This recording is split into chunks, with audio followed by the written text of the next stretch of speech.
to Journeys with Rebecca Radio with your host, Rebecca Jernigan, your tour guide into discoveries. Coming to you live simulcast from the heart of America to around the globe via the World Wide Web, terrestrial radio, satellite, and podcast. Let's journey together into the realms of the unknown to the known in search of enlightenment, knowledge, and truth.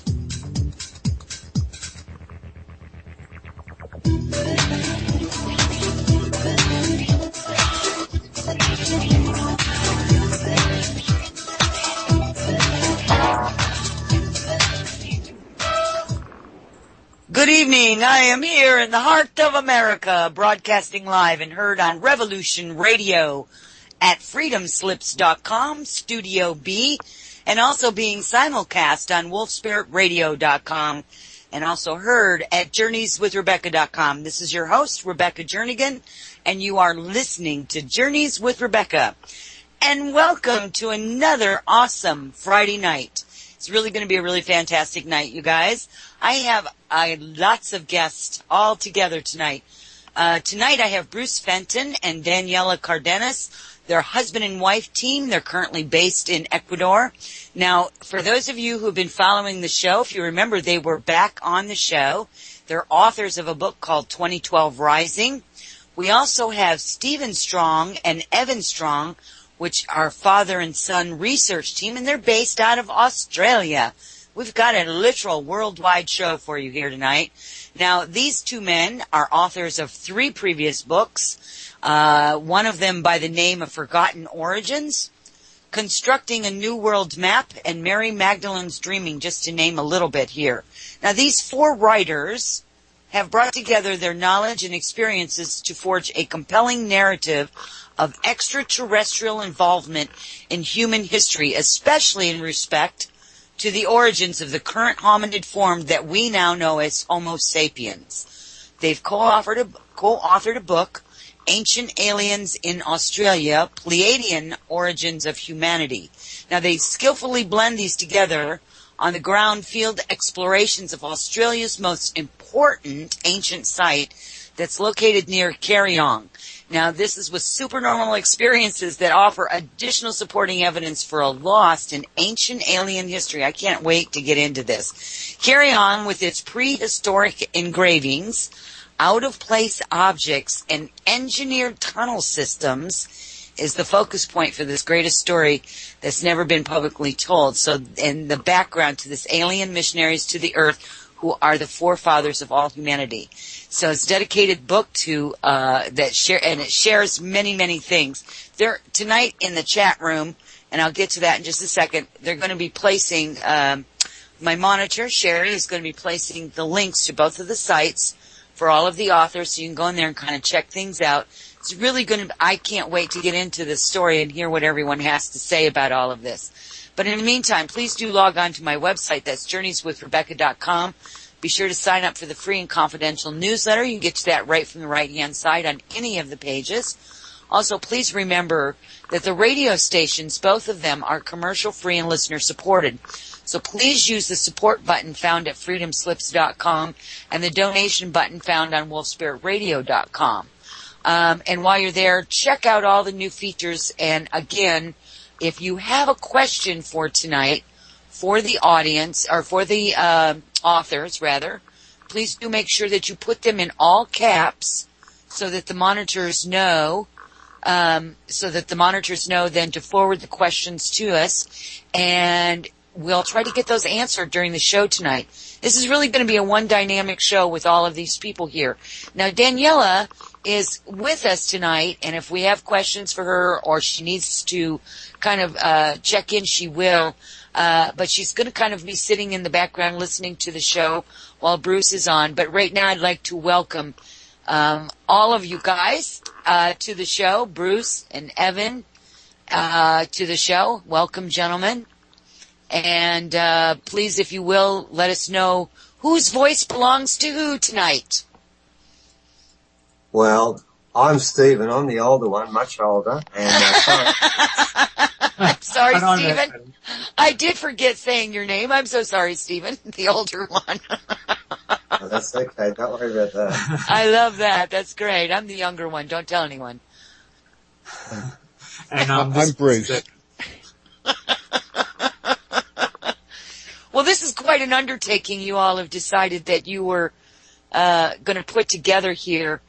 Obviously, I had to ask about the area, Carry-On.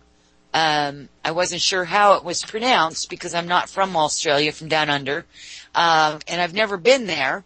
So I'm not really familiar with where that would be located geographically on the continent. So maybe you could start out with that, Stephen or Evan, either one, by telling us where maybe that's located. And then I think one of you guys might want to go first and kind of tell us how somebody from Ecuador and somebody from Australia found each other and got together to create this information and how this all came about. Yeah, well, Carry-On is located just outside of Sydney, basically, so about an hour and a half north of Sydney. So it's on the east coast of Australia, and it's kind of near the coast and surrounded by kind of scrubby bushland. So, yeah, not too far away from the biggest city in Australia, but very kind of bushy in that regard. Yeah, so it's kind of, to find it, it's a half an hour walk from the nearest road down a track, and then it's kind of hidden in a bit of bushland. So that probably best describes it. Yeah, and what we're looking at there are three sandstone walls that have around about 300 very noticeable inscriptions, which a lot of people have called hieroglyphs, and that's the base of what a lot of argument and dispute has been over. Now, when you say hieroglyphs and you say they're at the base of a structure or stone, or where are these hieroglyphs located? Inside, outside, visible, non-visible? Well, they're actually at the top of a small rise of a sandstone bluff, and there's all these rocks together. Now, amongst it, you could walk past the entrance, couldn't you, Evan? Oh, easily, because you wouldn't suck through kind of like a overhanging of rock, a grotto of rock, and then you come up into it, kind of. So. You climb underneath, and there you've got three sandstone walls that face each other, and they're about probably 15 metres long and about 4 to 5 metres high. And on both those walls are inscriptions. Now, there have been a lot of arguments about what the inscriptions mean and who did them, but it's been something that no one really has got their head around. And it wasn't until quite recently, before the original people, the custodians of the land, finally gave their own verdict, because they've kept quiet for quite some time about this. They just sort of walked away from all the fuss and just let the whitefellas fight amongst themselves. Well, you know, for a lot of the listening audience, they know that I went to Egypt, and one of the discussions that I had with the host of that trip, which was Carrie Cassidy, which I know you guys were on her show a few weeks ago, we talked about the hieroglyphs there, and from, you know, one temple to the other, et cetera and so forth. And, of course, the guide, by the way, he was very knowledgeable and quite a metaphysical, spiritual kind of a man, so he wasn't your typical guide. He was specifically referred to our particular group. And I asked him the question about where did the translations for the hieroglyph come from? Where did you all learn about that? And he told me about the man. There was one man that supposedly translated all the hieroglyphs, and that's what they're still using. And they teach all of these guides in Egypt with these hieroglyphic, you know, characters and the meanings behind in the alphabet, you know, the whole thing, what the translation means. And nobody has actually ever, I guess, taken another look at it. At least in all of my years being on radio, I've never heard of anybody that's went back through those hieroglyphs to decide whether or not the original translations of those by this one man, if that was really if there isn't maybe some other things that might be incorrect there, because as I'm looking at this and there he's telling the story based on these hieroglyphs, I'm looking at that and I'm like, I don't know where you get that from there. I mean, I don't know how this person could have translated, this bird that means the wheat in the field is ready to be harvested. I mean, I don't understand, kind of a thing, right? So I think that's fascinating, because I still think, in my personal opinion, I think that the hieroglyphs themselves are still open for translation, maybe even a more accurate translation. I think now that they've been around for so long, that maybe somebody out there that has the patience for that and the more knowing certainly than I do could maybe take a look at the translations again and see if we can't find something that might work a little better and certainly be a little bit more, cohesive kind of a thing. But that's very interesting that they're on this little rise that you called it now, and you said you had to kind of go under an overhang, yes? Yeah. Okay. So what is your idea of what some of these hieroglyphs might mean? What's the idea premise there for you guys in regards to that? Well, what we bring to this equation is a contextual background. You see, when you talk about the Egyptian hieroglyphs, the assumption is that they came out of Egypt. Well, we don't believe that's the case. We believe they came out of Australia. And I think what people need to understand is the Egyptians came to this country, according to all the original people we've spoken to, for 4,000 years continuously, as a sort of sabbatical, a holy land, where they came for wisdom. They didn't come here to teach. They came here to learn. Now, what we found out, Zani Bev Spears, the last full descent Darking Young elder and custodian of that land, who kept quiet about this, hadn't she, for quite some time? Very recently. Yeah. And what she told us was a couple of things to deal with the glyphs. First of all, up until 1960, and we now have we've had declaration from other people backing this up, the glyphs were covered with a rock roof, an artificial rock roof, and it sealed it off.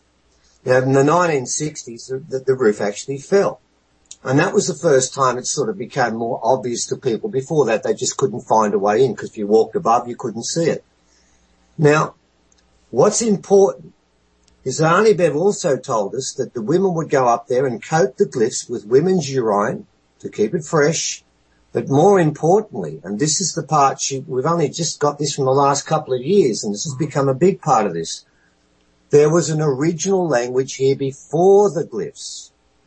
And that the Egyptian people came here, and we see up in the walls there, one section, we see a link to the most ancient form of glyphs, the first form of Egyptian glyphs, so they think.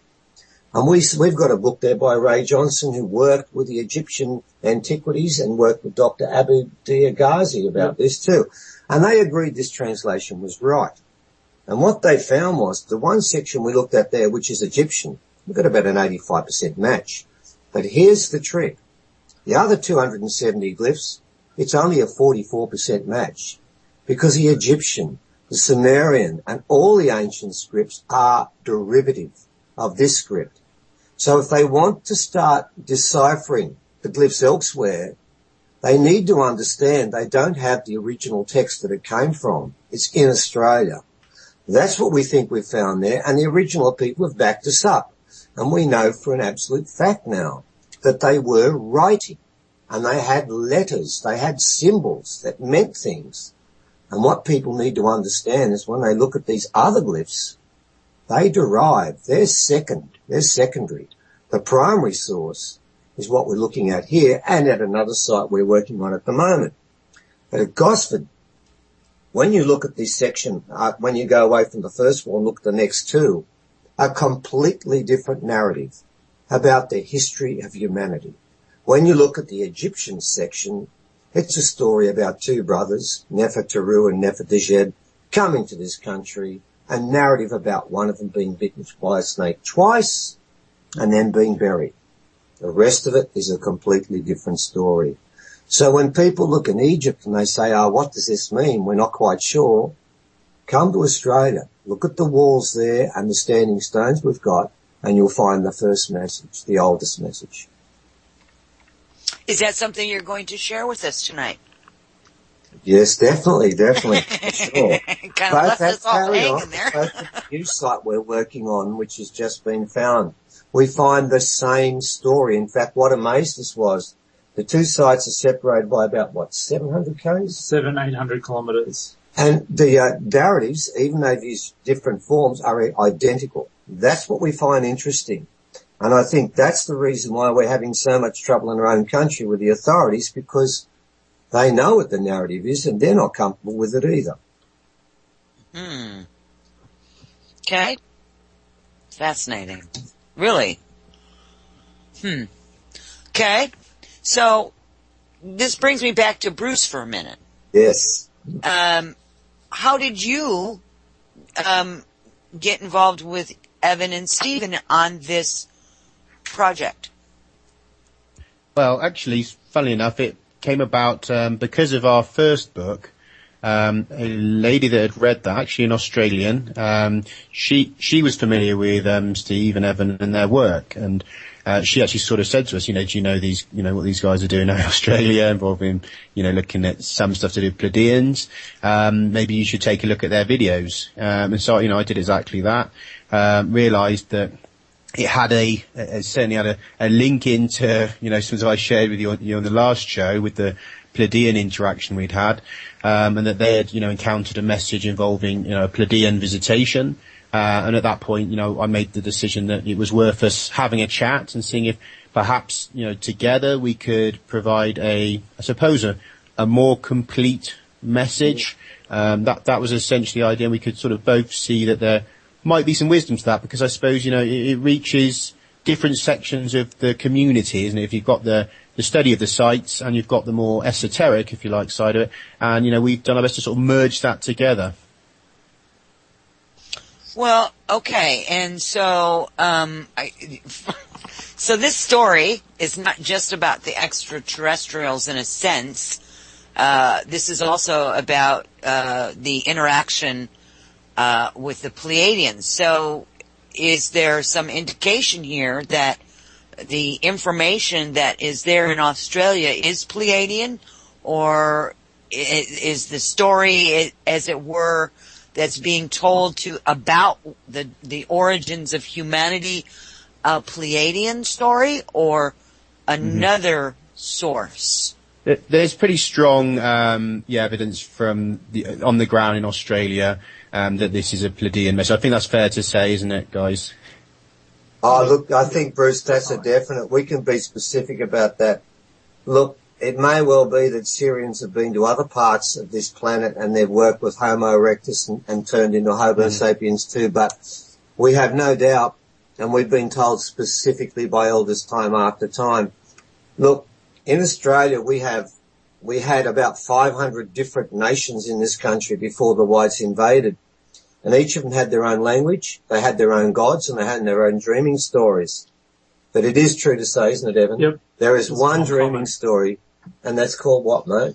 The Seven Sisters. The Seven Sisters goes throughout the whole of this country. There is no break in that. That is a given.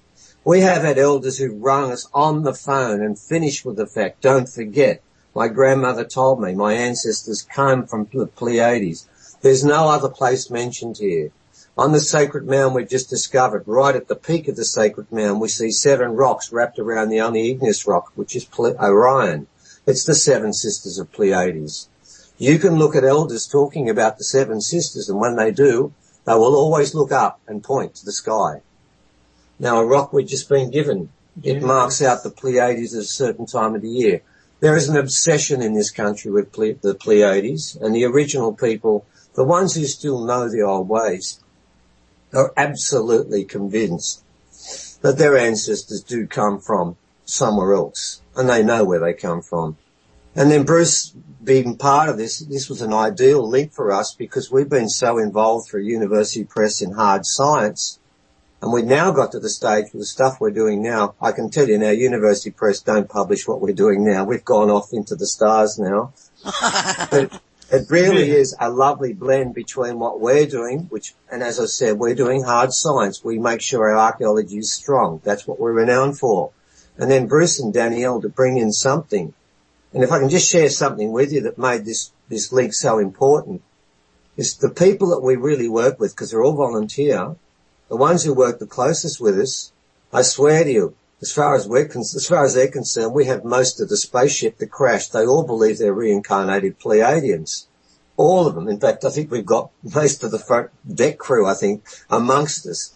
So when Bruce turns up and tells us exactly the same stories, these people have been telling us, we actually didn't feel like we had an option in this. It was just basically heaven sent. It's a lovely blend. They take you into the esoteric story and we give you the foundation first with facts and archaeology. So it's an unusual way of putting the story together, but it does get at both sides. And that's what really appeals to us about this co-production. Well, for me, it gives a more complete story because, you know, you can look at the hard science of it or you can look at the esoteric side of it, which I'm more on the esoteric side. I myself am one of those people that if I know something, I just know it. I don't need the evidence, so to speak, the third dimensional, you know, see, feel, touch kind of a thing. Yeah. But when that shows itself up, that just also strengthens the esoteric aspect of what it is that I already knew. And then it just becomes this bigger picture. It actually becomes a more complete picture for the human experience, for the experience of it all, when you can wrap it all in a really, really nice package like that, when you can get a more full, complete story from all angles, because life is not just science. Life is not just esoteric. It is all of those things and then more. So when you can get something like this to happen, wow, that's some dynamite stuff there you guys have come together with. And you know, there is such a thing as divine order and things, and I think you guys working together is such an example of that. Fascinating. Love it. Well, you know, it's interesting, Rebecca, because the people who actually work with us, the ones who have been finding the sites, how do they find them, Evan? Intuitively. They just kind of stop. We'll be walking in the bush and they'll just stop and everyone will stop and they'll go, up there. Yep. There's something up there, and off they go, and we follow them. They always find something. So it's funny that even though we're doing hard science, in fact, it's been so long, and I hate to say this, since I've discovered anything with these people, because the ones we're talking about, it's interesting. The ones who believe they're on the spaceship, probably with Daniella and Bruce, they're the ones that are the most amazing. They just wander off and they come back and said, we found something. We just troop off and find them, and there it is again. So we become superfluous to this. We just sort of follow we're sort of like the tail on the dog, and they just wander off and lead us off into the distance. So even though we're doing science, we have spiritual people leading us into this science. So it sort of blends the two. As it should. Yes, exactly. Beautiful. That's beautiful. Beautiful, beautiful. Okay, so we are now in Carry On, Australia. Geographically speaking, where is that located? North, south, east, west? It's on the east coast. It's about 20 k's up from Sydney. Nearest big town would be called Gosford. Gosford, yeah, and it's all sandstone.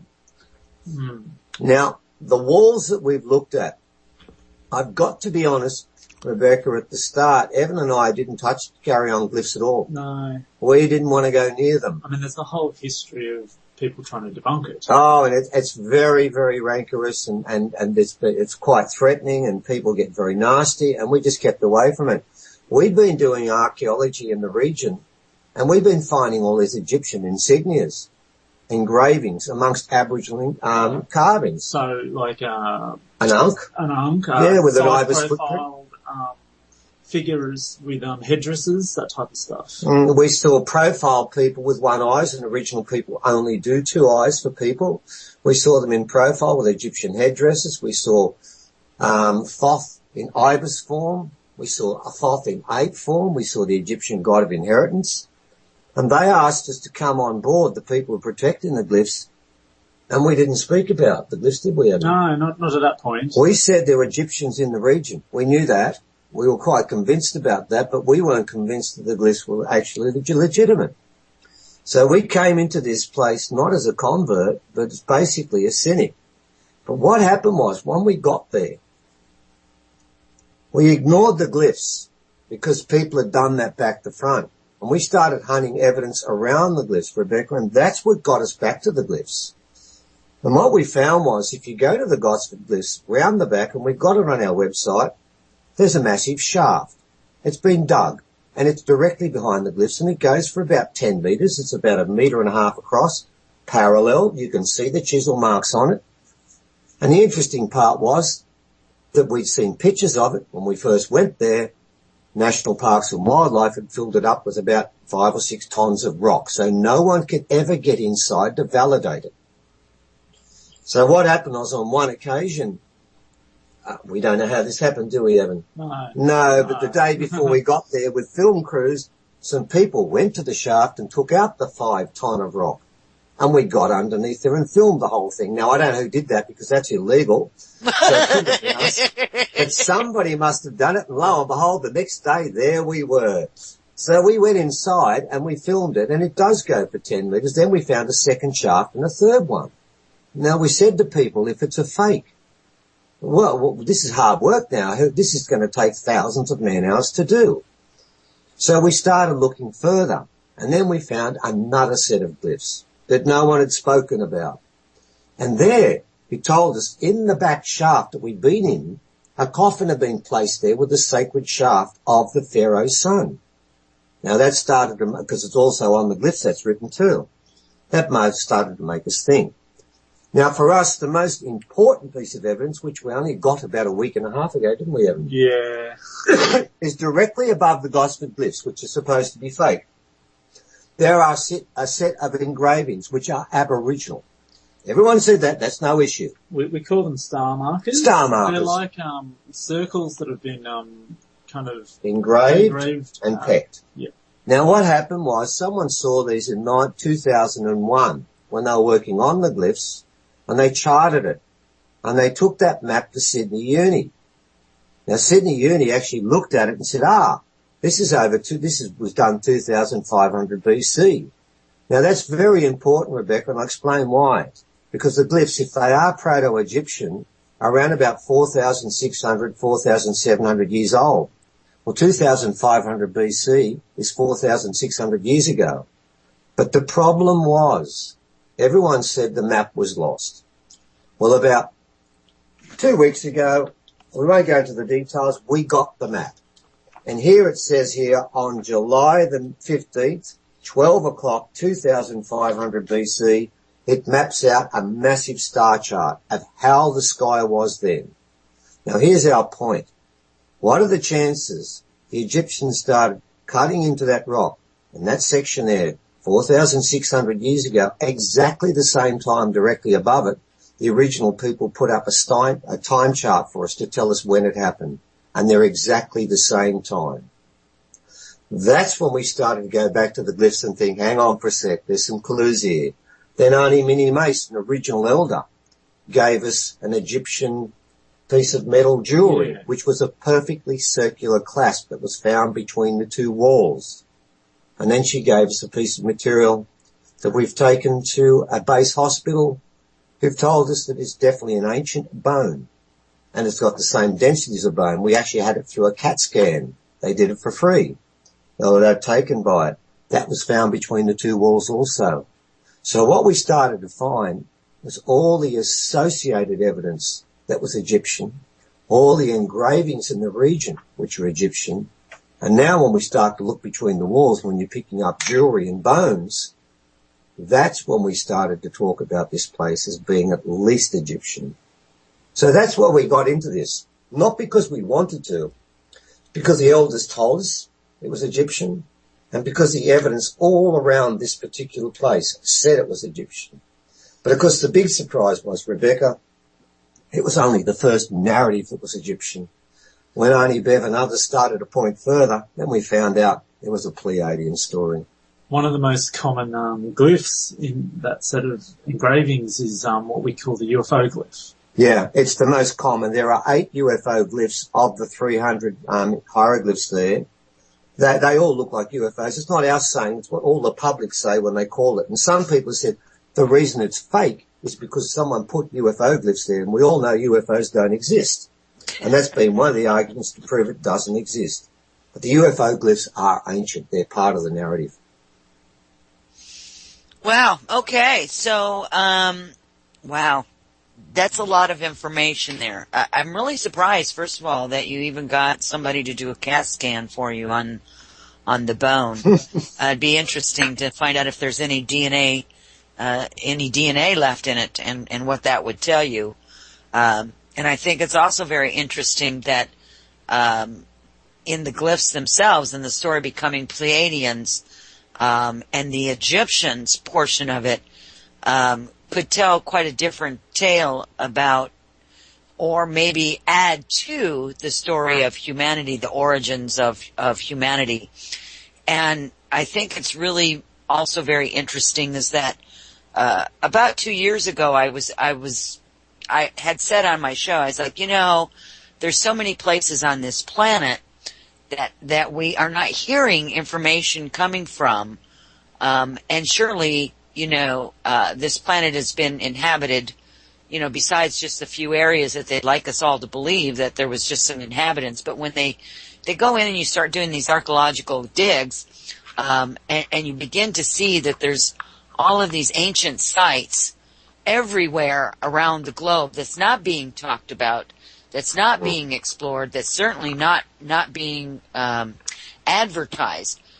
Australia was one of them. I was like, there should be way more information coming out of Australia. And then here we are several years later, and you guys are here because I knew Bruce and his wife Daniella when they came forward, and we did a lovely show together. And here you are is sharing some additional pieces of information, and certainly Bruce and Daniella have a lot of information on the Pleiadian connection. And I think this is all very fascinating because now we can look at the Egyptian hieroglyphs, at least for myself personally, I can look at it and go, this is certainly not the beginning of the story. And I've never thought that Egypt itself was the beginning of the story. It's just what is the most recent of the origins that I believe that the Egyptian sites, many of them, at least the ones that we can see, there's some underground that they still haven't gotten to yet, that's just the more recent of our history. That there's way more ancient, old history to be discovered. And here you are talking about this cave. Now, can you tell me, because in the little brief thing that I got for you guys, was that you were talking about the tunnels themselves, and forgive me if I'm not in the right area here, but these tunnels themselves, you said they were engineered. What did you mean by engineered and objects out of place? Look, we're actually working quite closely with Klaus Duna on the Carryong area, because we're of the belief that what we're looking at is the remnants of an ancient civilization. Now, Klaus is in the process of coming down. We're doing some work on what we think this area is about. What we've found is, I can't say where for obvious reasons, and we keep a lot of this secret. Some of these sites we just don't want people to go to. I can tell you we're about in the process of putting up a fairly large article about a site it's within 5 Ks, but here's the beauty of it. You could walk past this site and it's so steep and so dangerous to get to, you won't find it.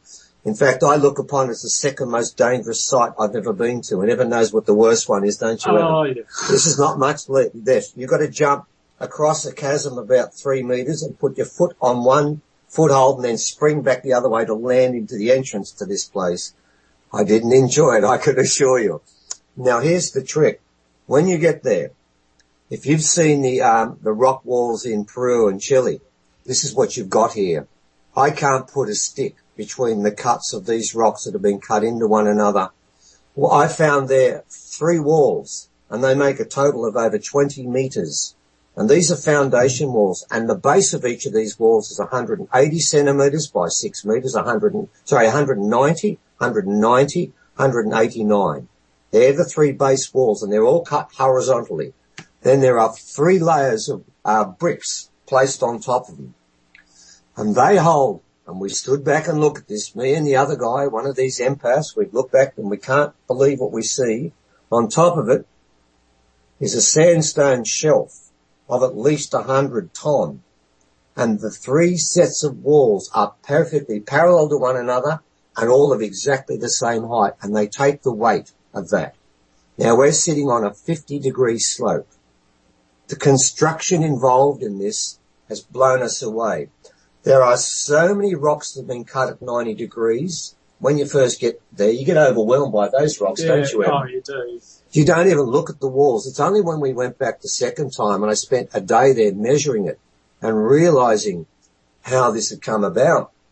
You see, there's a tunnel that goes past there. And I got in about, 10 metres, didn't I? Yes. But the whole of the mountain is coming down the hill and compressing it all, and all the rocks are falling out.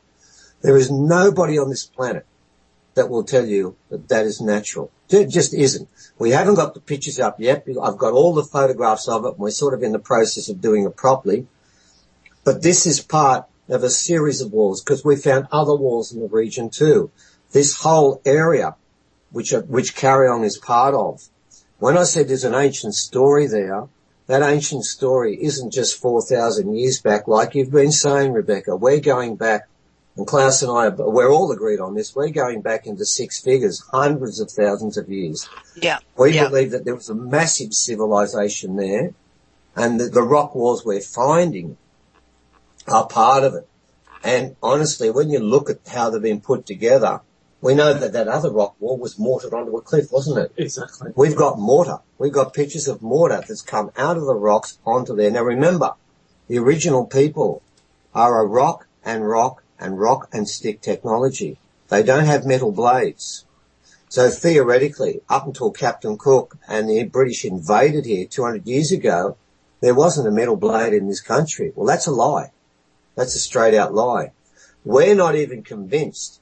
You see, when you go to the Gosford Glyphs, and the elders have told us this too, haven't they? You try and use a chisel on that wall, and they tell you what'll happen is it'll just fall apart. We believe this was done by laser.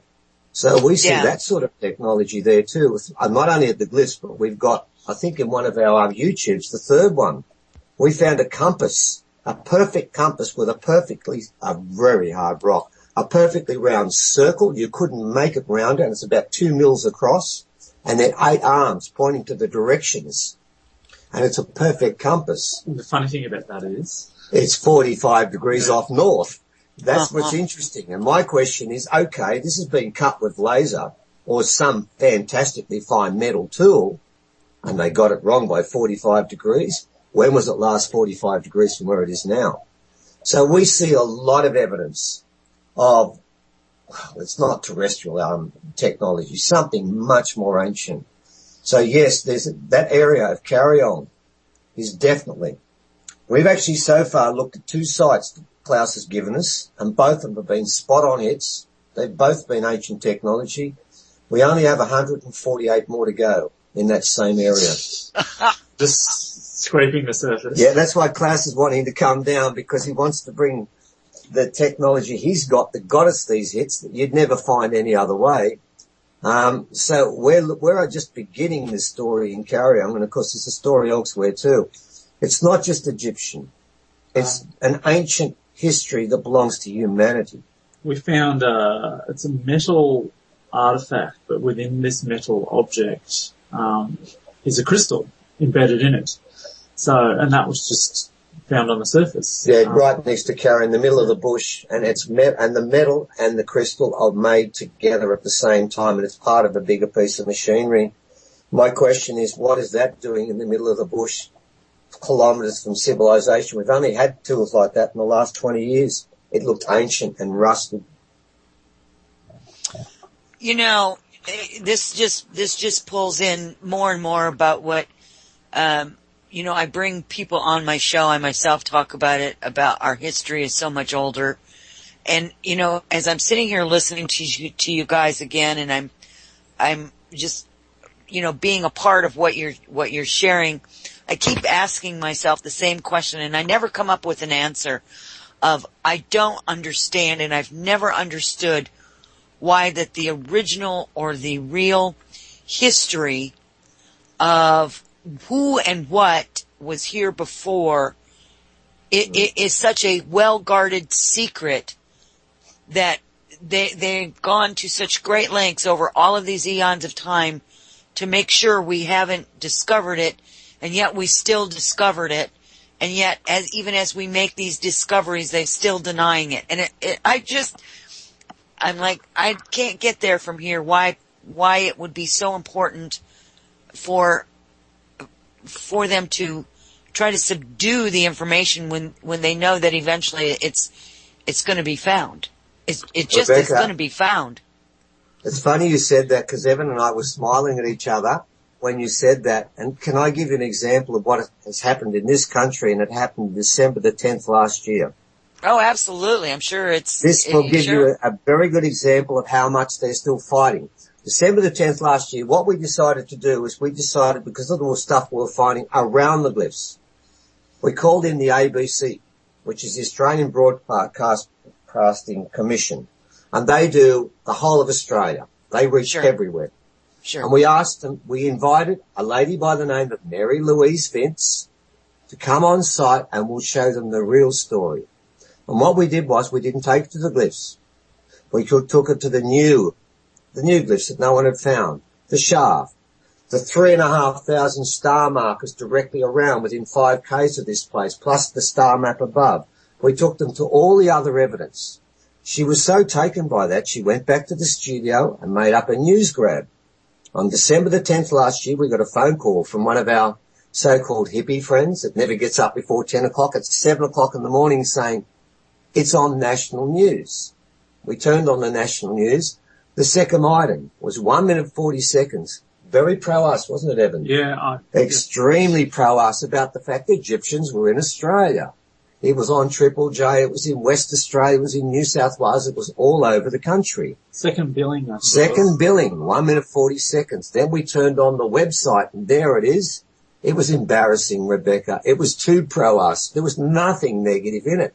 And we looked at each other and thought, don't tell me we're going to break into mainstream. Guess what? Within 2 hours, that item had been taken off every station in Australia. The website article was taken off completely. We had people that back us who are professors that keep quiet because they don't want to lose their reputation hanging around with people like us. Well, They rang up the ABC and they said, what's going on? And they said, we don't have to tell you. Evan got in contact with a friend, didn't you, Evan? Yeah, that works as a researcher there. And all he could tell me was for it to be taken down so quickly that it has come from above. There wouldn't have been enough time for complaints to be made or anything like that. And a commission to be formed and a meeting to decide whether to take it off. It went off within an hour and a half. And the long and the short of it was that the official explanation was, we don't have to give one. We've just taken it off, end of story. Now, that was December the 10th last year, so Australia, I can assure you, is still hanging on to that tradition of jamming the truth at every possible way. We can honestly say we've been on site with black helicopters above us, filming us. So close that you can wave or, yes, or we can wave. Or gesture to them however you would like to gesture to them. But they can see. We've also been told if we go into a national park again, we will be fined. Anyone else that's caught in there will be ordered to get out of the park and given a warning. If we go in there, we've been told that we will be fined and possibly even jailed. So even as we speak, when you said that, we couldn't stop smiling because that's what's going on in this country. And it goes on across the globe, I'm sorry to say. Exactly. I am so sorry to say that. But again, here you are, you're speaking about it. Even if it was a minute and a half, and it was only up for an hour and a half, you know, somewhere that truth got out, and believe me, somebody was triggered, and now they're doing their own research. More and more people, you know, you just never know, like your hippie friend you said that never gets up before 10 a.m. was up. You know, obviously there was some divine guidance there, and I truly believe in that. I believe that who is supposed to see or hear whatever it is they're supposed to see and hear are going to find themselves at the right place in the right time. And, you know, that is the divine order of things. That's how people, you know, get together, just like you and Bruce and Daniella and you two guys all got together. I mean, it's just the way it is. And, that supersedes any of these restrictions that man wants to place upon man. Yep, definitely. Supersedes it. And if we hang on to that, maybe we can break through this barrier in our life cycles. That's what I would look forward to in our life cycles. I'd like to actually see that before, it's my time to go, which isn't for a while yet, but, that's what I would like to see. Well, that's what shows like yourselves are doing right now, aren't you? Exactly. Otherwise, we would basically be jammed in this country. In fact, we get all our communication out through shows like this outside this country. This country will be the last country to find out about what is going on in their own place. Yes. And right underneath their own nose. That was another thing here in the United States. We don't have, up until very, very recently, you did not see any information about people doing archaeological digs here in the United States. Nor do you hear about it in Canada much. I'm talking about on other than your local levels, right? And I'm thinking to myself here again, it's like this whole globe at one point has been inhabited at some point or another. There's been traces and there is evidence there of civilizations prior to the one that we even know about.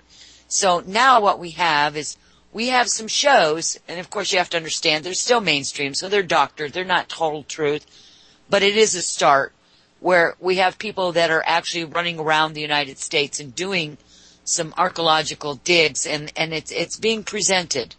And I'd like to myself personally, I'd like to continue to see that because it's so rich with the truth when you can find it for yourself, when you can, again, bring that, physicality of this third dimension into the esoteric and the divine information, such as the beautiful stuff that you all have, uncovered, and what, Daniella and Bruce also have brought forward as well. So this is, just gives me hope for humanity. It truly does. Truly gives me hope that we're finding some of this stuff, really, for sure. Well, I think also too, it's really important, getting back to what Bruce is doing there, that's one of the things we think is really important that's been stolen is that when the Pleiadians came to this country way, way back, and yes, on the walls, we have absolutely no doubt. We see it on the walls, and it's in the book that we put together with Bruce. We go through step by step the genetic manipulation that took place, and they created something which we shouldn't look down upon as being something lesser than the star beings, but the equal, and that's something people miss a bit. But what it also gave us was the Pleiadians gave us, indirectly through the original people, a code of living called the dreaming. Now, we believe the original people went out to the rest of the world. And as the elders say to us, all other people of the world come from us. And when they went out to the rest of the world, I believe, and we all believe this too, and the group we're working with, that they gave a Pleiadian legacy. We believe other star systems were here doing things, and they may have wanted more obedient people, but the Pleiadians wanted a vessel to incarnate into. They wanted something holy, not something compliant. And they went to the rest of the world and I think enlightened a lot of other countries about the Pleiadians and about their wisdom of the dreaming. Now, that wisdom had something really clever in it, which I think has been lost in the rest of the world. The original people do make war on each other. They do fight, normally over women, but they did that. But here's the trick.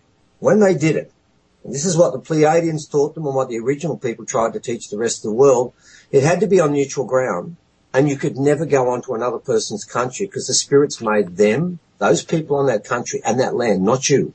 And if you went there, the spirits would be displeased and they would kill you or harm you, make you sick. So you would never walk there. So what we had here was the legacy that was given from the very beginning and stayed this way in Australia until after Cook, was nobody could ever steal another person's heritage or their history or their truths or their stories or their place. Now that's something that we're given at the very beginning. And I believe that was humanity's birthright. And what's happened is, in the last 5,000-6,000 years, we've been fighting. Ever since the rise of money and farming and cities, we've been fighting each other. And we've convinced ourselves now, we've used this Darwin sort of approach of the survival of the fittest and the strongest survive, and therefore we're warlike creatures. No, this is a lie. Originally, in this country, and I think way back from the time the Pleiadians came here, we were spiritual beings, and we were meant to be that way. And that's been lied to us, and we've been given all these distractions to steer us away from that. And that's one of the reasons why I don't believe that mainstream wants this story out that we're trying to share about what the original people did and how they live with each other. Because that's the real heritage that's been stolen. That needs to get out. That's true. That's so true, because if their idea here is now that we all become this spiritually enlightened people, we will no longer be consumers. And they can't make money off us one way or the other, whether through, the debilitating of our health or through, the constant buying of things, et cetera, and so forth. That's what they're actually afraid of, that they'll lose their money and their control and their power and manipulation. But that's a whole other story there. But truly, that's what I really recognize it is. It's because they know that it would change literally the face of this planet and how we all have lived for all of these eons of time, which, in my opinion, and it is simply that, is I don't believe that was what our human experience here was to be about, was to be a slave race forever and ever. And I truly believe that humanity is waking up. I just, I would just like to see, obviously, as we all would, like to see it a little bit quicker than, because we're all impatient. That's also part of the programming. I'm well aware of it. We have just a couple of minutes. I'm not really sure exactly when the break comes, but it usually comes just a few minutes before the top of the hour. And we have some questions that have come in, and what we'll do is for Pony, who just contacted me in the back channel here, for your question is for Steve and Evan.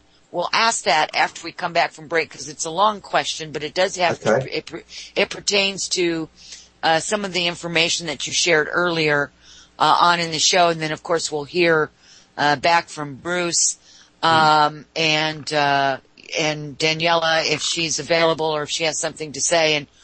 And again, if you guys do have questions, don't forget to write them in the chat box in all capital letters, and then the monitors will forward those to us. We have been posting, Bruce is in the chat box with us, by the way. Thank you, Bruce, for joining us in the Wolf Spirit chat box. We've been posting the links, and Bruce has also been posting the links as you guys have been talking. So if people want to go back in and look through some of the links, it has the pictures of what you guys were talking about, as well as some other pieces of information. So lots and tons of information coming out from you guys as you've been explaining it. And I thank Bruce for also participating and helping also to share those links for, closer examination for the audience. I think it's awesome. So I appreciate that. So that being said, Mr. Dave, can you tell me when break will be coming up? Can you tell that by looking? Well, in about 3 minutes. Oh, thank you. All right, we got through. All right, I'll mail it to you. No, I'll just mail you the books.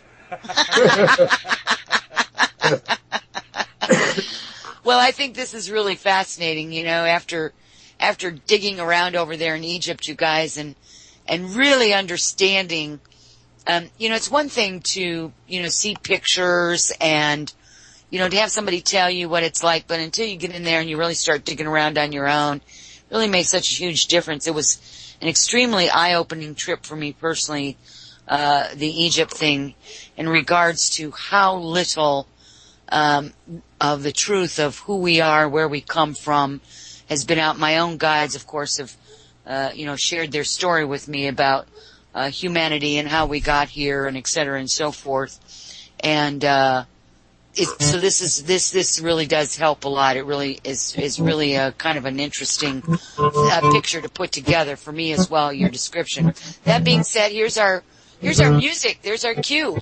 So we will see you all back here. Please come back and join us with my lovely guests, Stephen, Evan, Bruce, and Daniella. Don't go away. We'll be back after this hour break. All right, everyone. Welcome back. You are listening to Journeys with Rebecca. This is a fantastic Friday night. I have Bruce Fenton, Daniella, his wife with me, Evan, and Stephen with me. We have been having this fantastic conversation tonight. So if you've missed the first hour, I do hope that you'll stick around for the second hour and go back and listen to the first part of the hour in the archives whenever you get an opportunity. Lots and lots of information was shared in the first hour, and the second hour will prove to be just as lively and informative as the second hour is going to be here, as the first hour was, rather. Boy, I'm a little dyslexic tonight, so I apologize for that. Welcome back, guys. How's everyone doing? Great. We're still here. Yeah, doing great. All right. Checking everyone out. Make sure we still got everyone, doing the tech check, as they say. Let's do this. I want to go ahead and if you guys, Stephen and Evan, if you're okay, want to go ahead and ask the question, and then, Bruce, you have some information too that, when they get done with that I'll have you kind of pop in and kind of fill in some other pieces to all of this that's been talked about, and then we'll go on from there, if that sounds okay to everyone. Yeah, that's good with me. Right. All right. So Pony wrote this question, and the crystal, this is part of the question.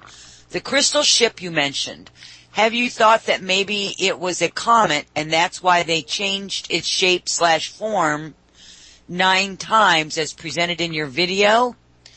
Also, there is another theory out there that suggests a comet hit south of New Zealand in 1491.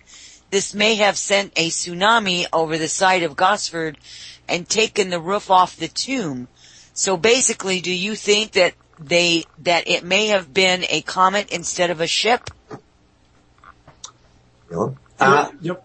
Look, we've got no doubt that there's a story of a comet there as well. There's absolutely no doubt about that.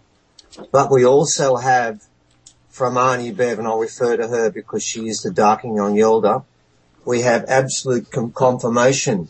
And I'll use the word she used because she took a long time to use these words, didn't she, Evan? She did, yes. She spent half an hour getting this right. She wanted to get exactly what the elders told us. She spoke of carriers from up there.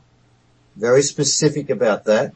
And then she also spoke of, just as importantly, she spoke of the fact that they crashed in the waters of Bambara.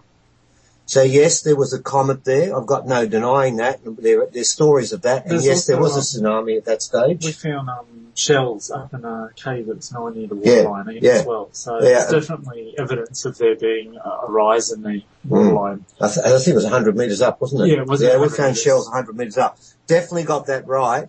But that's another part of the story. I'm not denying for 1 second he's got that right. But more importantly, the story about the UFO. And if I can just add one thing to that. Remember before, Rebecca, we spoke about the fact there were 8 UFOs between the walls. There is another UFO which overlooks the waters of Bambara, and according to Klaus Dürner, it's the biggest in the world. It's a Peking, not an engraving, but a Peking, which is a much more ancient form of work, and it's actually 4 meters by 2. And what's interesting about this particular UFO is just like the ones between the walls, it has 5 legs, and just like the ones between the walls, it has a semicircle on the top. In fact, it looks exactly like one on the wall, doesn't it? It does. And what we did was to confirm whether, is it possible they could be the same, there could be a clue there. We measured the UFO engraving overlooking the waters of Bambara, which is Arnie Bev directed us to, and we measured it against the largest one between the walls. And do you know what we found? That the UFO between the 2 walls, the biggest one, is 19 mils across. The one at Bambara is 190 mils exactly across, by a factor of 10. And we thought, well, that's interesting. It's an interesting correlation, but we went further. We then measured the other way, vertically, but we had one problem. The UFO that's engraved, Evan, what's it got? 1 or 2 stories? It's got a cut through the middle of the cap. It's 2 stories, where all our ones, which we think are the escape ships, not the mothership, have just got 1 story. So what we decided to do was when we did measurements there, multiply by 10, then double it and see what happens. And this is what we found. If you go to the walls, the 2 walls, the biggest UFO is 7.5 centimetres. You double that, it's 15, and multiply by 10 is 150. Go back to the engraving overlooking the waters, it's 150. You then measure the longest leg between the 2 walls, which is 8.4 centimetres. Double it, 16.8 times 10, 168. You go back to the rock platform, measure the longest leg, and I'm not lying, it's 168 centimetres. So there you've got 3 numbers that are identical. So the chances of a comet are fairly small in comparison to what we're seeing around there. But there was a comet, undeniably, and we think we've seen evidence of some massive walls that were smashed around 1491. As you said, there was a tsunami that hit, and that's part of that. But there's older stories than that. So they're both right. But the older story about the UFO, well, we've seen it. We stood alongside the UFO, and it basically was, 100 metres from the water? Yep. No more. And it overlooked the waters the elders told us about. So what we do when we're not sure about things like that, we go to the elders, and that way we can never go wrong. Wow. There's too much correlation there, and I love the fact that you said both answers are correct. They are. That's actually, I like that. That's cool. That just solidified a lot of things for me. I appreciate that. And I know Pony appreciates that as well. Apparently, by the way, he said that he had interviewed you at one point, and so he absolutely loves your work. So I just wanted to let you know that the man that asked that question appreciates both of you guys. So just a little kudos there for you both. We recognised the name when you said Pony straight away, yes. Okay, good. I love it. It's wonderful. Well, Bruce, you've been very quiet, so let's bring you on board, my dear. And let's have you talk a little bit about where you want to pick up in all of this at, and kind of fill in some more pieces of information. Sure, okay. It's rare, I say, as well, that I'm quiet. I'm one of those people that's hard to shut up, but I enjoyed listening to what Stephen and Evan have said, so I've managed to keep quiet. You did good. I always believe, why use 5 words when you can use 5,000? That's my way of working, so I'll try and put it into a kind of brief summary, but I might not be able to. I suppose flipping across towards the more, spiritual esoteric, which I suppose is where Daniella and myself come into this. Although, in fairness, I mean, Stephen and Evan are, as they say, constantly working with the elders, and amongst the elders, of course, you've got a lot of what would be called clever men and men of high degree, which people out there can think of as something akin to a shaman, I think is fair to say. Would you guys agree with that? I'm assuming that's a yes. But yep. So I mean, yeah, really, yes, we just muted. Sorry. So I mean, really, yeah, it is spiritual and esoteric on both sides. I mean, of course, Stephen and Evan do great scientific work, but I mean, people have to recognise that along with them, there are people that are very much, akin to the kind of work Daniella and myself do. So I don't want to sort of say it's all, all of one and something of the other. But yeah, basically, in our situation, both of us have past life memories relating to this original event. Going back, I mean, personally, my first experience relating to this story, if you like, goes back 10 years. That was a shamanic journey I took, which is recorded in the book, in which I had a couple of experiences which I don't need to relate because they were separate to this, if you like. And then towards the end of this journey, I was basically given the experience, the direct experiencing, memory, but for those who've had past life experiences will probably know that it's not simply a memory, it's like being there. Where I was on a ship, I was coming in towards the earth, there was pursuing vessels. There had been some kind of attack. I was aware that there was a mission, a large mission to Earth to assist with the hominid population there, who were in a horrible situation, basically being dominated by another race. That we had basically been, there had been some kind of act of subterfuge, and it had left us, attacked, and, just a few survivors coming in basically to the planet. So, where I come into this story, I suppose, is that, I actually have had experiences of the past life, of being in that mission. What I found out later was that there was, many other people that have had these recalled memories, some of which, of course, Evidence Team, we've already said, have been working with them. And also there is another book actually exists by a lady called Valerie Barrow, who herself remembers being the wife of the captain of the vessel, and ended up actually meeting and sort of interviewing 20 other people with past life memories of this event. So, there's a mass of us, if you like, who have had memories of this event. In her backstory, she actually describes some of the initial, I suppose you'd say, exopolitics and some of the events before the ship even left the Pleiades. And I should just clarify here for people, when we say Pleiadians, it's our understanding, and also Valerie's, that this was a craft with multiple types of beings on it that left the Pleiades. So the term Pleiadians is a little bit, I suppose, misleading in a way, or vague, in that it's not one singular type of being. And amongst these races and amongst the sort of organisation of this mission, there had been a kind of an act of subterfuge on higher levels, which had actually been to do with, I suppose, if you look at the angelic realms and some of the groups in which, such as the Elohim and other sort of angelic and higher level groups, who saw that there was a benefit to the spirits of star people being seeded into the Earth's reincarnational cycles. What they would have liked to have done initially was just to have volunteer spirit beings go there in a spiritual sense.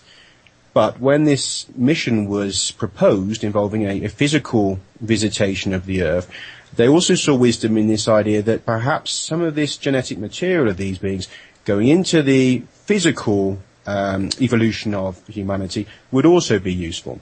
So, in a way, there was a kind of a bit of subterfuge, I suppose, that those on the ship didn't really know that there was already seen as a benefit to the mission actually kind of failing in one respect, which was this act of destruction. So that there's a kind of a twisting backstory before the craft ever left the Pleiades, in that really there were those beings, amongst both the physical realm and the higher realm, who felt that perhaps the ship being destroyed wouldn't necessarily be such a bad thing.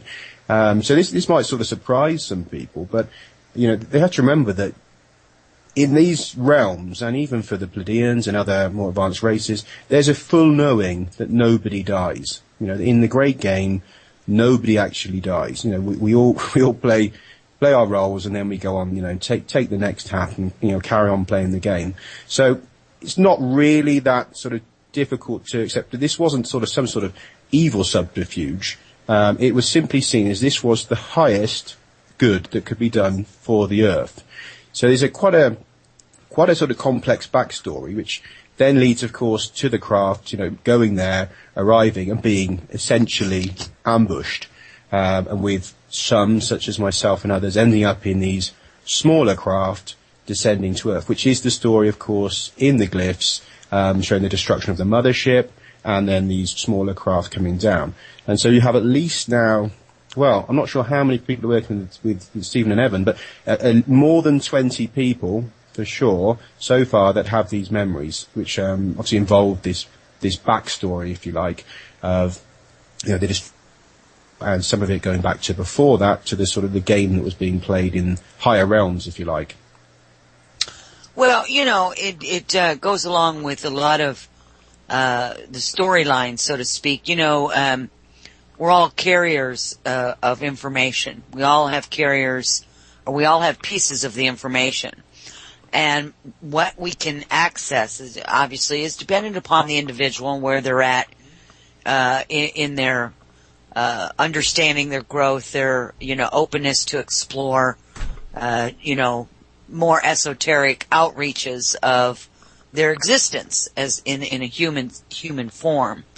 So this goes along this story here that you guys have been telling, and the mothership being destroyed, so to speak, is you called it subterfuge. Good word, by the way, good choice. It was a calculated risk that was taken, because there was incoming, what do we want to say here? Incoming ships, that didn't have the best interest of everyone in mind. And, Sure. Some of those can be related to the galactic wars. That's very prevalent in many people's minds. I think this is a very good starting point for those of you who are listening to this show that may have memory recall of galactic wars. You might want to see if you can expand on those memories to see where you were at in the whole process of whether or not you were part of, some of the plantings of humanity, where you come from, that kind of a thing, and where you are at in kind of the historical timeline. Of course, we're putting it in a linear form here, because that's the way we roll here on this planet for the moment. I think there would be a lot of people that you guys might have more contact with if they start thinking, and exploring their memories of this and if they're a participant or a spectator or whatever the case may be in this scenario that you guys have presented tonight. Yeah. And that being said, at some point when we're not on the air, because it's a long story, I'd like to get with you, Bruce, and give you a bigger picture of how you found yourself where you found yourself, you and also Stephen and Evan, if this also pertains to you guys, how you came to be on that particular ship. Sure. I'd like to give you a bigger picture of that. I think it would be fascinating for you guys to hear that, and then see who else you get to come forward to maybe expand on that and confirm any of this information. Even contact the elders. It'd be interesting.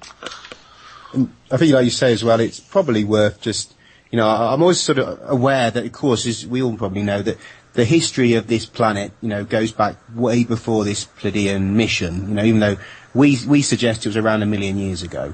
But, I think most people that are studying seriously into the presence of humans and ET on this planet know that really that story goes back millions, if not, billions of years. And as you mentioned there, there's been galactic conflicts, and the Pleiadians aren't completely outside of that. Okay, they are a higher race, but that doesn't mean that they have not been involved in these conflicts. They certainly have. There's been, times of peace, times of conflict, but there has been conflict between them, particularly in the reptilians, who were the presence when they arrived on Earth. There had been in the past conflict with the reptilians, and, I'm sure that in time since then there's been, obviously acts of, certainly at least some skirmishes between these various, larger cosmic groupings, or elements of them, that they're not all fully, if you like, angelic, they're not beyond conflict or argument. And that, this ancient history of Earth does involve, as you say, these bigger picture conflicts that have gone on, which involve Greys, reptilians, the Anunnaki. There's this much bigger story, and we've had to try to work to kind of limit it down, if you like, for the book, because it would turn into, as you can appreciate, such a big endeavour if we were to try and go back to prior to that mission and cover it in the same book, because it's such a big story. Oh, the origins of humanity are a huge story. Obviously, it comes from the beginning time as we understand it. Yeah. Literally. Because, whether we were created in a test tube or, somebody's lab, or whether it comes from the divine spark, doesn't matter. Mm-hmm. It doesn't matter. It was still part of the original point. That's right. The original thing. So we all come from the same source, regardless of where we find ourselves today. Quite. Exactly. This, in a spiritual sense, it all goes back to there is only one. There's that one divine force, energy present, however people want to look at it, that, everything's arisen from, whether they're greys, reptilians, humans, that it does all go back to that same start. Yeah. Well, for the purpose of the conversation, it might be fun for you guys to understand why the mission was taking place in the way that it was. And you're absolutely right about the million years. That's the piece of information that is really, I know you've probably already heard about it, and I know that the elders probably have talked to you about it. But I think, and it certainly isn't part of this book, that's for sure. That is absolutely for sure. But it might expound on the actual mission itself that is pertinent to, all of what you're doing now. Because to see what you guys have discovered and these 20 people that have come forward, by the way, is just fantastic. That is, it's all about what I was talking about. People are waking up. They're waking up. They're remembering. And, 100 years ago, I don't know that there was quite so many people having these experiences. I really don't. I could be incorrect, but I don't think so. And so here we are. We're having these people coming forward and sharing these wonderful experiences, and then there's confirmation after confirmation after confirmation, which then solidifies in the consciousness field that, there's more to life than, four walls and going in and punching a time clock and going to work every day. It's way more. Our existence is way more than that. And it's time that we incorporate all of the aspects of human nature. And so the work with what all four of you are doing and pulling this all together, I think, is really drawing that into a bigger picture for people. It solidifies it even more. So, kudos to all four of you for this huge endeavor that you've undergone here and undergoing. Love it.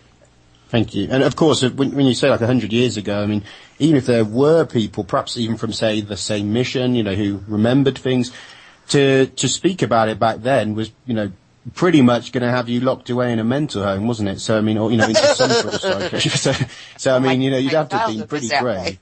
And then on top of that, finding others that had the same memories, without the internet or travel, so really these things, couldn't really have come to the full surface, I think, in those times. It's kind of took this modern media and the change in the way, I suppose people that remember these things are treated. I'm not saying that, everyone in the world is accepting of it, because of course there's a lot of hostility to the work that we're doing, but, not to the degree of, 100 years ago when we'd have all just been institutionalized.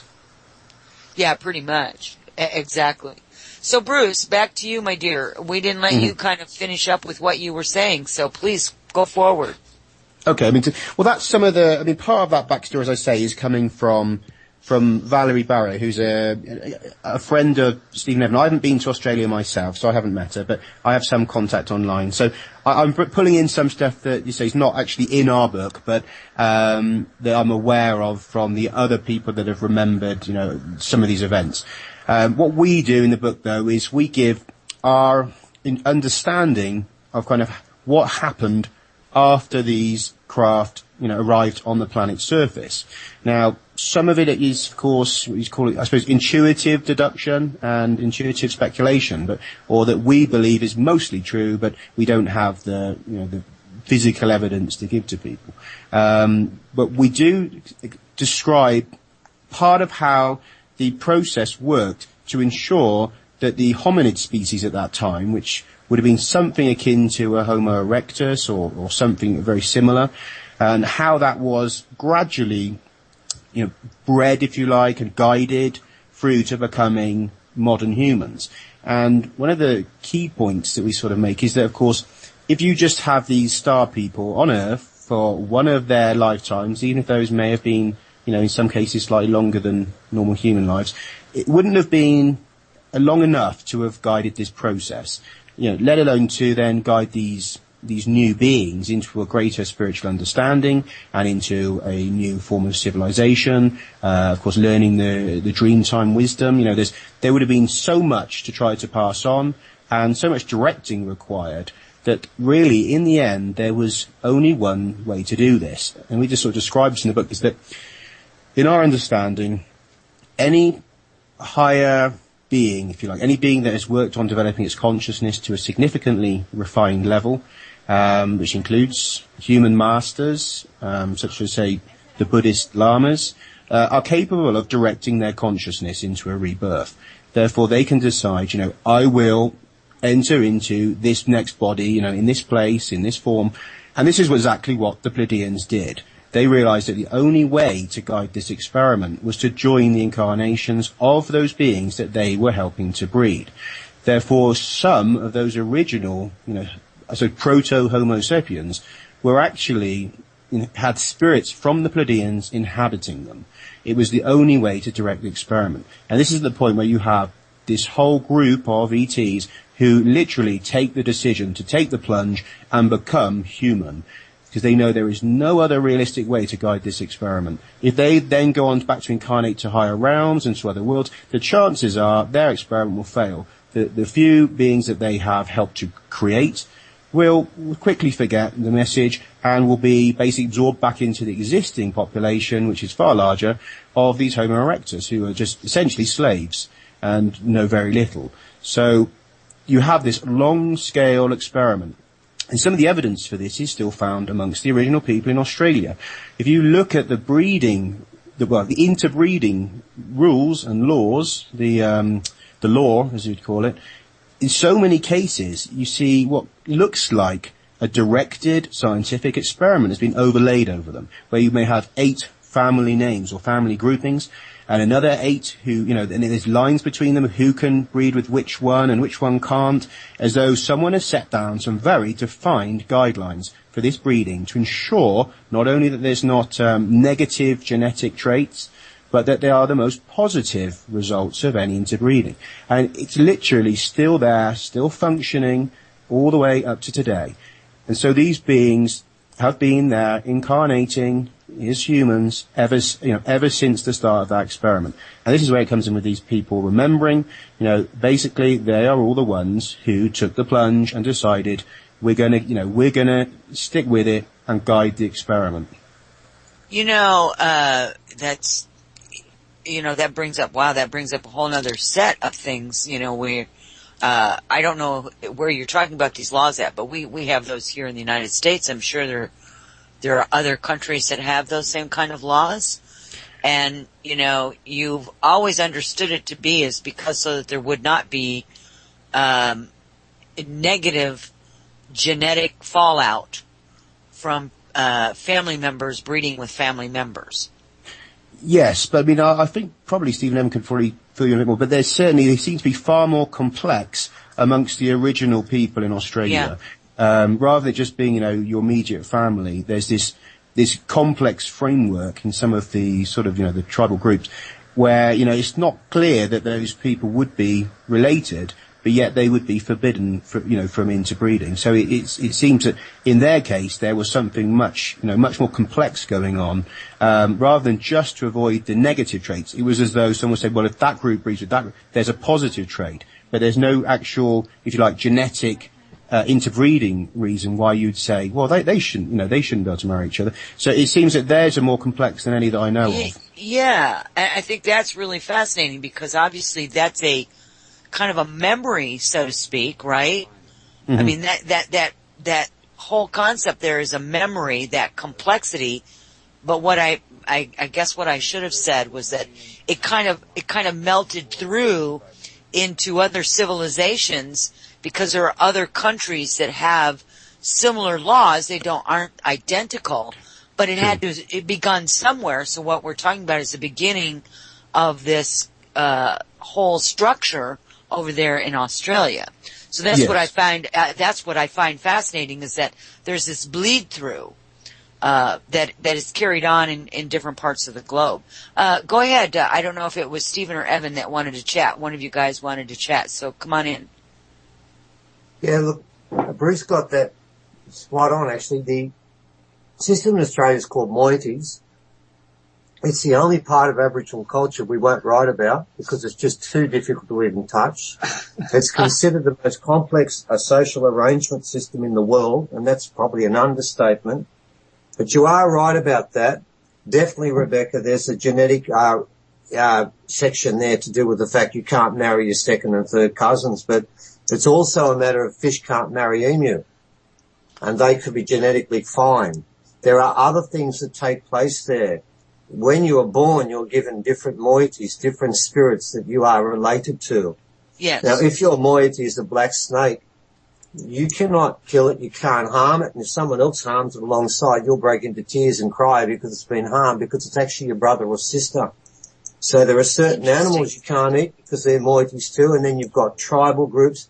It is an incredibly complex system that we wouldn't talk about only because it's been raised. We'd never go near it. We never talk about it because I don't believe there's a scholar in this planet that can even begin to understand how deep and a sort of all-pervading that system was in relation to who you could and couldn't marry.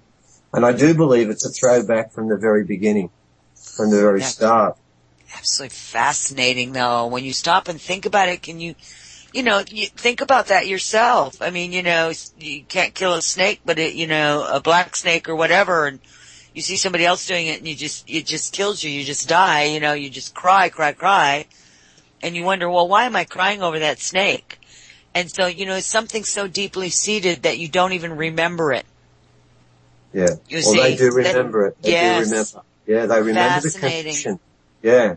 Look, even when an original person, when they go out and hunt, before they can actually hunt, they have to give respect and ceremony to the spirit of that animal first. Sure. And now, if it turns out they don't hunt properly and they don't get that animal, they'll go back to the dance. And they'll look at the person who was the weakest dancer and blame them for that, because that relationship wasn't cemented. So even when they do go out and seek out an animal that isn't their moiety, they have to have an arrangement with the spirit of that animal first before they can walk onto country and start seeking it out. And if the dance wasn't done with enough vigor or enough dedication, they fail. So they have a different relationship to how their day-to-day events take place, where the spirits are there continually and never leave their side. Fascinating. What a beautiful way to live, though. Interesting. Yeah. Very interesting. So it's a long way from where we are in the Western world today, isn't it? Oh, it is. It's very sad, isn't it, when you think about it, and you think about, what honor and respect that these people have for all things. I mean, truly, if we could all just even live a portion of that, how much better this whole world would be. Yes. Wow. I mean, that's one of the things that's, I think we found a quote from, I can't remember the name, a learned scholar who sort of makes the point that, so much of the world has dismissed the original people as being, primitive and uneducated, because basically they didn't use the kind of technologies we use. They don't do the kind of farming that we do, where you sort of rape, pillage the earth. So it was looked at as being primitive. He said, but if you were to judge a culture or civilization on its spiritual understanding, on its philosophies for life, on the way it perceived nature, he said, then you'd have to say that they're the most advanced in the world. Oh, for sure. For sure. Yeah, that's what happens when you become civilized. Dave, your mic is open, honey. Oh, I'm sorry. I'll do that later, honey. All righty. You're fine. Thank you. How funny was that? That was funny.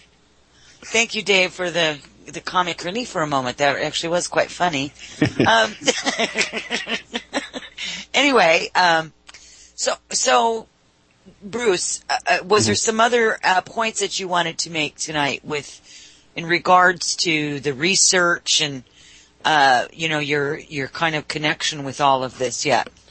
Yeah, I suppose we should probably relate it a little bit back to our last interview with you, because obviously some of your listeners would have hopefully have heard us talk before, and will know that, previously we talked more about the Pleiadian hybrid presence, more recently, in 7th century Mexico specifically. And this does tie back in because, what we really did, we mentioned this in the book, of course, that the experiences we had with the Pleiadians mostly involved being put into a situation of either re-experiencing or remembering aspects of a life in Palenque as, well, a type of Pleiadian hybrid. I'm saying that because, of course, we're suggesting that all Homo sapiens are Pleiadian hybrids. But that in Palenque, there was actually a type of hybrid which was, if you like, a bit more Pleiadian than those around them. And in our experiences, basically, we were, I suppose, filled in on the updated story that the Pleiadians had continued in interaction with humanity all the way up. I mean, I'd say all the way up to now, but we were given this very direct knowing about how they then went on to create a new kind of form, which they used as a preference for themselves, so that they had to interact with the Earth more directly, because I'd say that usually Pleiadians and maybe the higher races tend to be, if you like, in the background in terms of trying to physically be Earth or being seen in their ships for because the effects that can have on the general population.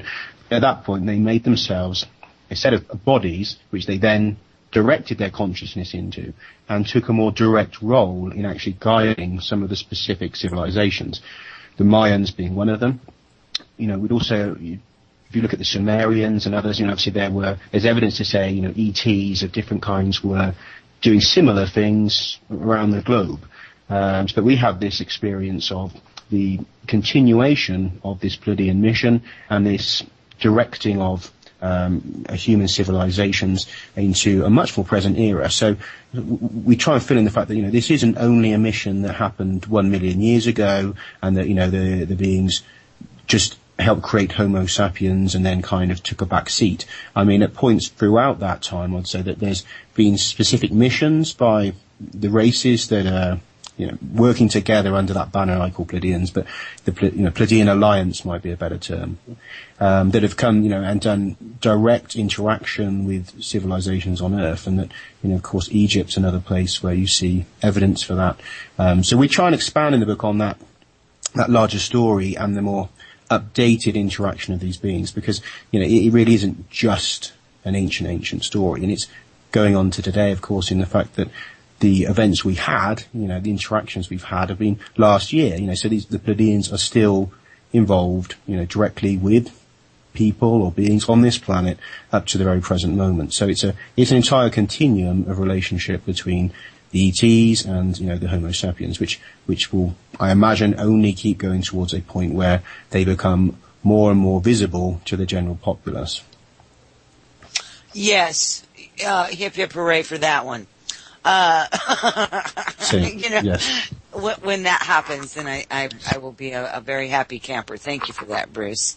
Evan or Stephen, do you have anything that you would like to add to that at this point?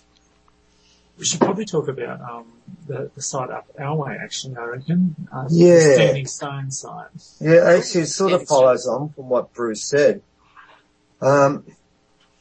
We think we found a site that may well be somewhat like a Pleiadian Confederation tabernacle. It's a slightly involved story. I'll make it as quick as we get through it as quick as we can. We got contacted about 2 months ago from a local historical society, and they found the notes of a guy called Frederick Slater in 1939. He was a president. What's it called, Evan? The Australian Archaeological Research Education Society. Yeah, it's a big mouthful. Anyway, what had happened was they found this site, which had inscriptions on it, glyphs and stone arrangements and all sorts of things. And they worked on it for about 9 months before the site was completely destroyed. We won't go into the reasons why. It's long and involved. Had a lot to do with the Australian government, of course. They're very good at this. And what he claimed was it was the first sacred language recorded on this planet. Now, he was the head professor and he was the president of the Archaeological Society. Now, after the place was destroyed, the notes were gone and they were found 2 months ago. back room, dusty back room. Yeah, in a dusty back room in a black folder that was unmarked. It's quite bizarre, but that's actually how it was found. It had been hidden. And he left a map where all the rocks could be put back. But what was interesting was the rocks and the arrangements and the markings on them made a language. Now, he was in contact with an elder, and he thought the last one that knew this language. Well, he was wrong. They still do. And one of them came on the country, didn't he, Evan? Yes, he did. And he gave us the song of the stone arrangements. He gave us the song of the hand signs. And he gave us clues into how to put the thing back together, because it's 181 standing stones. It's an amazing arrangement. We've got it up on our website. But what was interesting, to cut a very long story short, is the sacred language is made up of, count this if you can, 10 elements, 16 letters of the alphabet, 7 sensory signs, 21 parts of the body, 31 symbols of the hand, 21 suffixes and affixes, and over 100 animal signs. It's over 200 different symbols. And this guy had compiled 28,000 words from that language so far. But what was really interesting are two things. Number one, the mound that we're working on is made of thousands of cubic meters of a substance and rock that isn't anywhere in this region. You've got to go 20 kilometers. And some of the rocks weigh tons, and they were moved there. The mound was imported there and built there, and all the rocks don't belong. So there's a technology that doesn't fit, and everyone's agreed to that. We know it was pre-cooked, and we are agreed there are thousands of tons of material that couldn't have got there, but they are. So we know it's special. We also know the clever fellas and elders from all over Australia came to this one site as opposed to anywhere else. That's unheard of too. But what's most amazing is the translation. And Rebecca, this is the part we find the most amazing, because the first language, if you look at the proper books, the approved books, will tell you language was simple grunts, food, spears. Today it would be sex, drugs, rock and roll, and the word like repeated 4,000 times. That would be the language you would expect to find. But it turned out to be something quite sacred and profane. And it turned out to be a lot more sublime than you would think. And I'm going to read a couple of quotes from this sacred language that was recorded in 1939. And it starts with, enter and learn the truth of the divine light. Another one says, the truth of light flows like a river of fire from God to the soul of man and woman united. They're quite profound, but the next one is what I call an incredibly inconvenient truth. It reads like this, and this was done in 1939, and this guy knew nothing about UFOs. Guided by truth, man came to earth through darkness from a light of light that shines far off. Now that is a theme that's repeated through the whole of this first translation. Truth brought out on wings to earth from God to man. It says that man came here with his 7 senses when he came to earth. Now what we find, as I said before, that what we're working on here is the same story we see down in Carry-On. What we're finding here is the very first language, which was constructed with rocks that had been carried a long way with a technology that doesn't belong in this planet and this particular country. It's not supposed to. And if it is what we've been told, then the original people have confirmed it is, haven't they? Mm-hmm. They've said this is the very first language anywhere. And by the way, there are scientists who believe the panoramic tradition of engravings in Australia made the first language. So we're not alone in this. This is part of the original language, but it's not a language that people are going to like, because the most repeated phrase there in the whole of this translation is to earth. They repeat coming to earth. And this, of course, is what Bruce is talking about too. And what we're finding with this particular site, and we've since found the port, where we found thousands, tens of thousands of shaped stones with sharp angles that aren't rock-on-rock technology. We think it's laser cuts. We're finding this all over. We're finding a story here about the first people who came to this place. And I agree with Bruce. It was a confederation. But it's interesting, Bruce, when you spoke about that, I wondered if we could. There's a site right next to Carry-On Now, it's not archaeology. This is the beauty of this place. You know what I'm talking about, don't you, Robert? Now, we're going to write about it. Not in the book. We're doing our own book called Shum, which is coming out in a couple of days, but the one after, we're devoting a chapter to this. It's called The Healing Table. It's about 100 metres? Yeah, maybe less. Yeah. 100 metres from the glyphs. Now, what's happened is, we were told way back, if a woman lays in this table, it's artificial. We've got pictures up. It doesn't belong. It looks like the rock's been melted either with sound or with heat, but one of the two. There's a table you lay in, only for women. And when the women lay there, they have these amazing experiences. Some, I've seen one lady, Lisa Harrison, who sat in there once to quell a doubter. She sat bolt upright and said she could see stars passing when she was in a spaceship. And we've had quite a few said that, haven't we? We've had a couple of people lie in there and kind of come out and go, if I stayed much longer, I don't think I'd come back. Yeah. We've had women, and all the women have said, and this is quite interesting, they've all felt like they were being healed. I've seen women get off this table where other people have been there and said, your face is different. What's happened to you? This place is still alive. And one of the things I wanted to share is that when this place was brought back to life with Standing Stones, there was a comment made by the elders there which relates to both places. Iris, wasn't it? Yes. The portal opened. It had been blocked. The people there that came from the middle to sing this place up told us something, and we can share part of it. They said this was the most sacred place in Australia, and it was being sung up. And this woman was telling and describing the spirits that were coming through this portal. There were original people of this race, there were non-original people, and there were also people with long arms and long legs and beings from other places all coming through this portal. The Carry-On Healing Table is one of these portals that was left by the Pleiadians, and the women can access it. I can tell you now, if a man lays there, it's the opposite of healing. Don't lay there. Don't do that. Keep away. This is for women. I've seen now 14 women lay in that table. I took some people on some walks there and I risked it. I told them, we're going to go up there and you're going to lay there. And what's going to happen? And I'm hoping, oh God, I hope something happens. Otherwise they're going to look at me like, what's going on? They were all 9 that I put in that occasion. All 9 of them had an experience there. It's been left there. That archaeology is not dead. It's still alive to this day.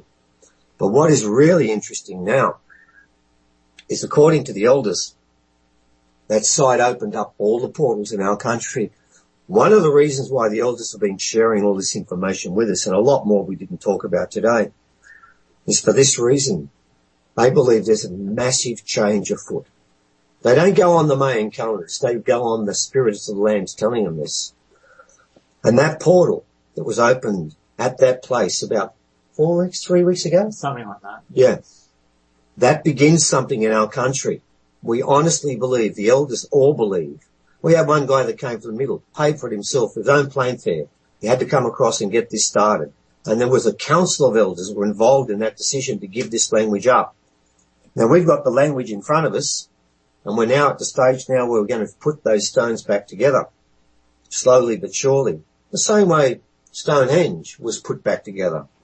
The difference is, Stonehenge tells us about solstice and a couple of astronomical events. This does this, but it also tells us about where we came from.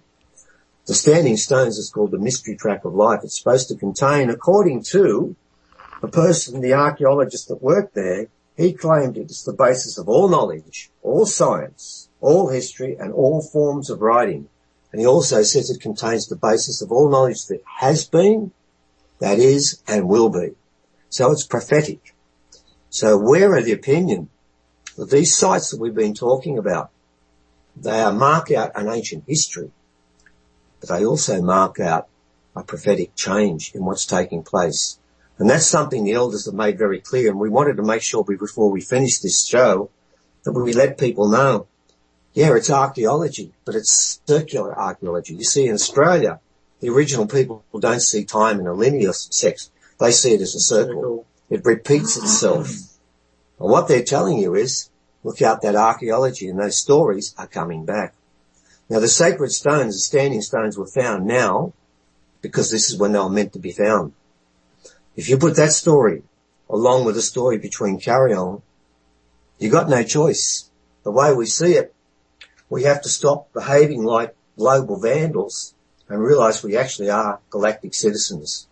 That's what that message is about. Hear, hear. Hear, hear. That's beautiful. As soon as I can, I'm coming to visit. I'm laying on that table. Wow. Say what? Can I cut in a little bit? Absolutely, my dear. Yeah, on the table actually specifically. Funnily enough, when I asked, Stephen if I could have one of the pictures of it to put into the book, because they hadn't gone into their first part of the book, and I thought it was important to have it. But when they sent that across, Daniella was sort of sat there. I hadn't said to her about this stone at all or anything, and she saw the picture and straight away said, I see screens, I see, an interface, I see things around this stone, that to do with this, original, healing technology, and that it was a place of healing. And I literally, I hadn't said a word to her, and she straight away saw this setup there of a medical facility that it was. And what she's sort of added to that since is the strong sense that that place not only is a healing centre, but there are invisible symbols there. There's, esoteric, you've got spiritual technology at work there, which will never disappear, unlike the screens and all the rest of it.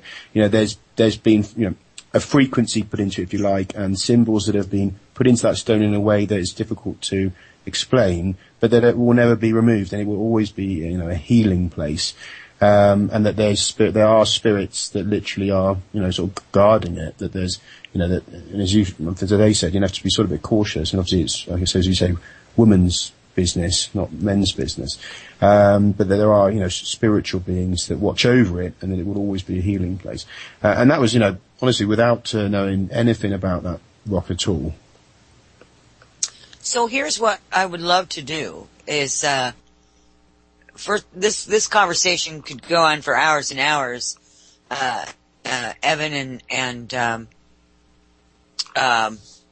Stephen and obviously Bruce and Daniella, I would love to invite you guys back in a few weeks to continue with some, other, and including these directions. If you guys are willing to come back onto the show and to talk some more about some of the other things, I would absolutely, and what you're doing, I would absolutely love to have you guys back on before the end of this year, certainly.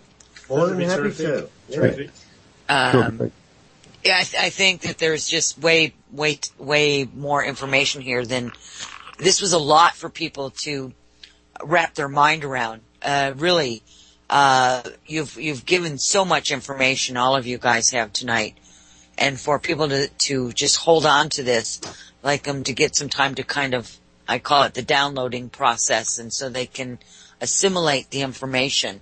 But this is just right up my alley. Right up my alley. Whoa, I'm loving this. Just loving this, you guys. All right, real quick question. Have you found any symbols that look like a flame or a teardrop in your explorations, Evan or Stephen? Flame or teardrop? On the walls. Yeah. Have we found anything like that in the rocks? Oh, yeah, the teardrops, yeah, definitely.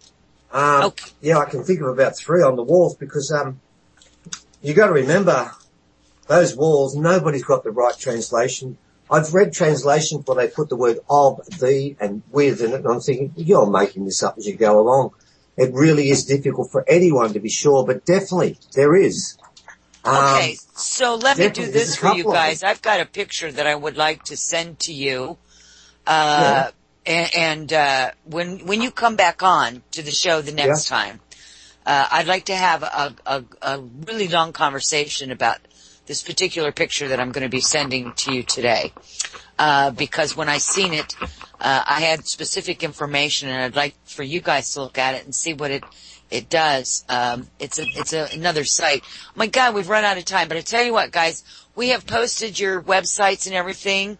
And I can't tell you, Bruce, Daniella, Evan, and Stephen, thank you so much for being with us. And yeah, the Lost City. There is so much more. We're going to have you guys back on. Thank you so much for being here. I can't say that enough. Thank you, thank you, thank you. Thank you as well. Pleasure. Thank you so much. You guys stay with the Revolution Radio. There's more to come. Thank you for joining us. You all have a great weekend. I'll see you next week. Thank you, everyone. Good night.